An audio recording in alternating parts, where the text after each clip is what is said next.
Okay, first of all, your name. Rachel Rippe. Rachel, spell your first and last name. Rachel. Tell me a little bit about this case. How it came about and what you found out about it. I was given this case, I believe it was August 30th. I believe CPS gave us this case through a report from Texas Children's Hospital. Okay. It was about a 17-year-old child. He was brought to the hospital by his parents, Jamie and Jason Joyner. When he was brought to the hospital, he was severely emaciated. He was cachectic. He weighed about 62 pounds. For a child of that age, that is severely underweight. He also had bedsores all over his body. There were quite a few on his knees, on all bony prominence of his body.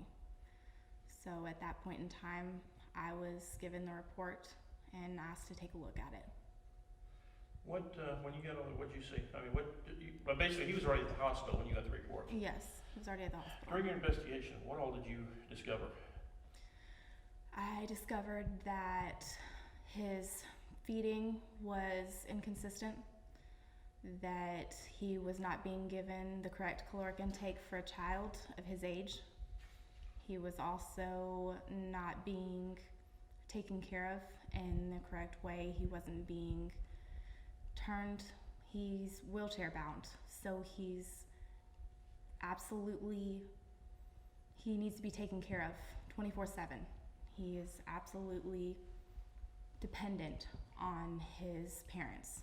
So they need to turn him from one side to the next. When they're not doing so, he's the one who ends up hurt. Now tell me about the disease. This has been since birth? Yes. Tell me how rare it is and how it affects a person. It's very rare. There are only a few hundred cases from what I've been told in the entire world. And how does it affect, just as far as him, as far as what functions or whatever? From what I was told, it affects the brain, his motor skills, it affects his cognitive skills. Okay, now something like that, what kind of care is needed? I mean, basically feeding, he's basically... Everything it has to be done for him. His hygiene, everything, feeding, hygiene, he has to be picked up. He is wheelchair bound, he's bed bound. He has to be fed, he has to be bathed, he has to be changed, clothed. Everything has to be taken care of him by his caretakers. His mother and his father need to do everything for him. Okay, during your investigation, you found out Texas was not where he started out from. No, it's not. Well, tell me a little about that. Before they came here, they were in Georgia for approximately 9 to 10 months. Before that, they were in Arizona for a few years. And any situations over there that you were able to find out in the investigation?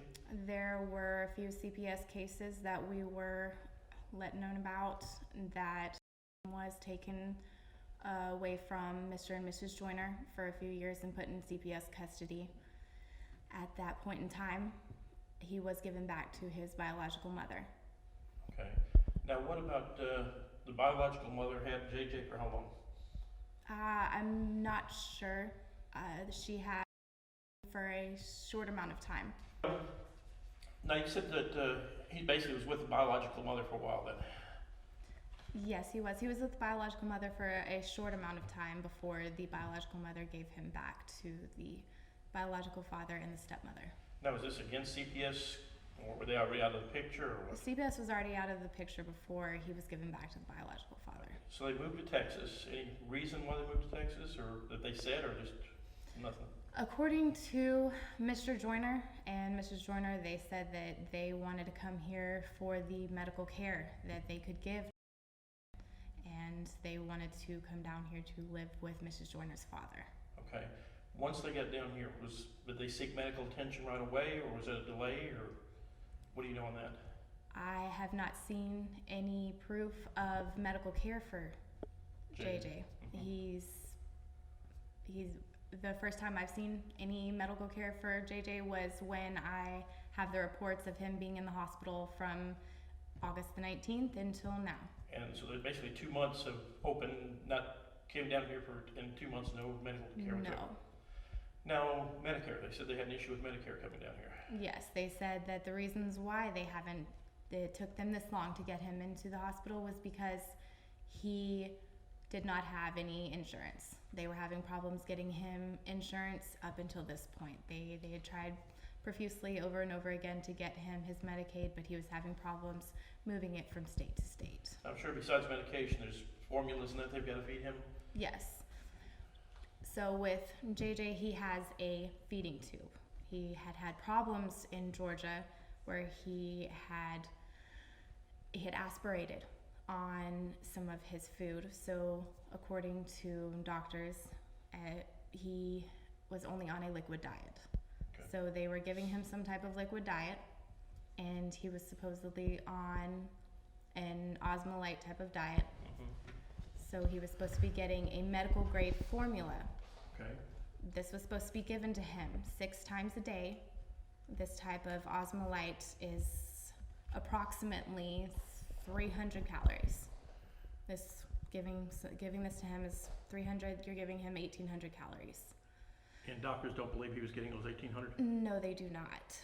What, were they thinking he was getting anything at all, or? If they were getting anything at all, they do not know. What about dehydration? He was severely dehydrated. There was hardly anything left of this child. I've seen him in person. He was barely skin and bones.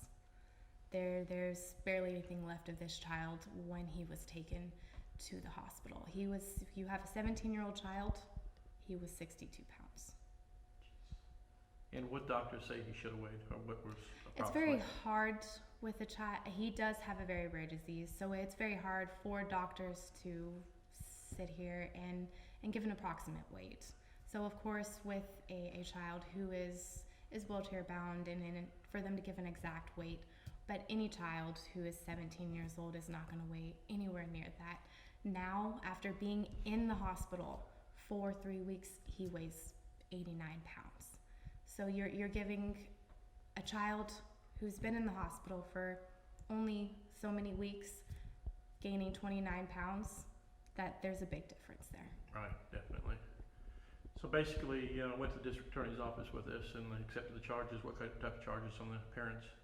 They have charges for injury to a disabled person, serious bodily injury, intentionally or knowingly. This is a first-degree felony. Okay, what about other children in the family? There are 2 other children. Ages on those? There is a 13-year-old and an 8-year-old. And what kind of, any problems there that you were able to see, or were they being taken care of? I was not able to ever see the 8-year-old when I went over there to speak with them. The 8-year-old was in school. The 13-year-old was not in school at the time. I did not visually see any problems with her. So as far as I could see, she was being taken care of. Okay.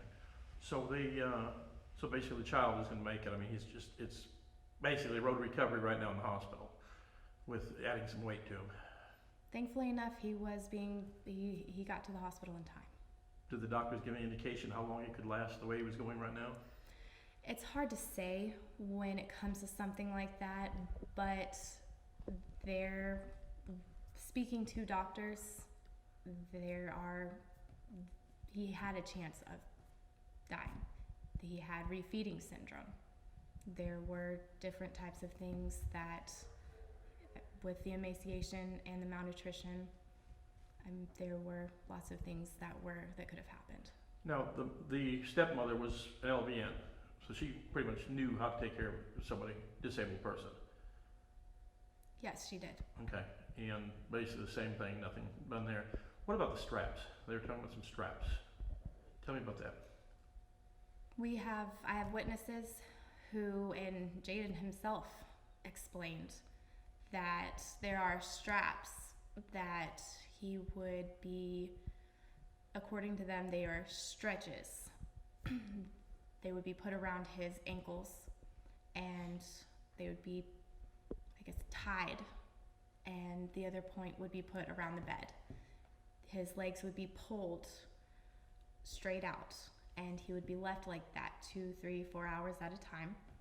And then the parents would leave him like that by himself would cry because it would be painful.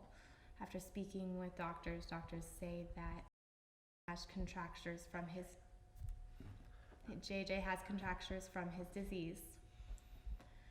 This is a very, very painful thing, and no doctor, no physical therapist, no one would ever prescribe this to any parent, anyone, to do to a child, anyone that has contractures. Okay. You've been an officer for how long now? Around 9 months. How does this affect you? I mean, how were you able to, 8, 9, did you ever think that you were going to get into something like this or this early in your career?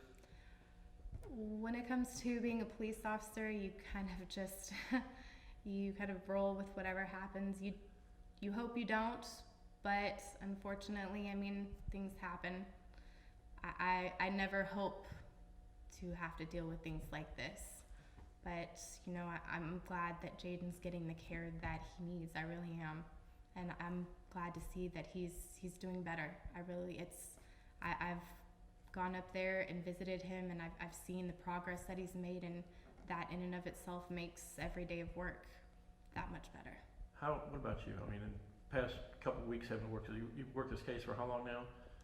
About 3 weeks. About 3 weeks. 3 weeks now. I mean, going home at night thinking about this, I mean, like I said, it's just seeing him and visiting and seeing the fact that he's doing better in that hospital, knowing that he will do better, it makes it worthwhile.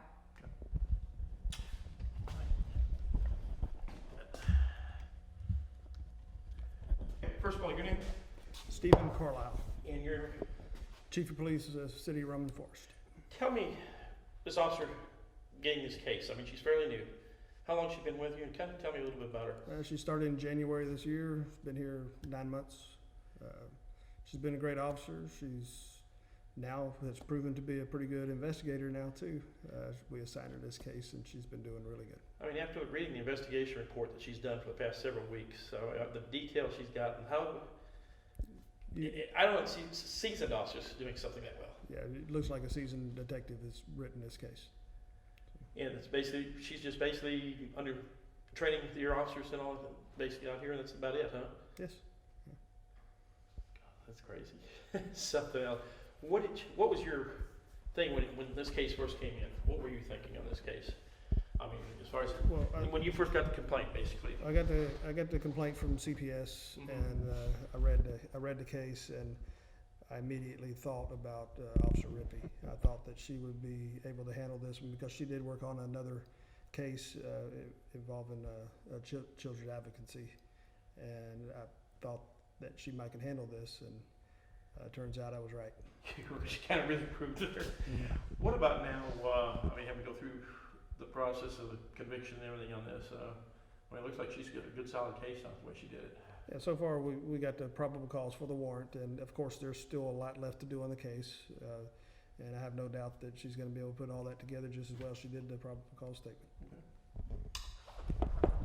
Okay. That's good. Yeah.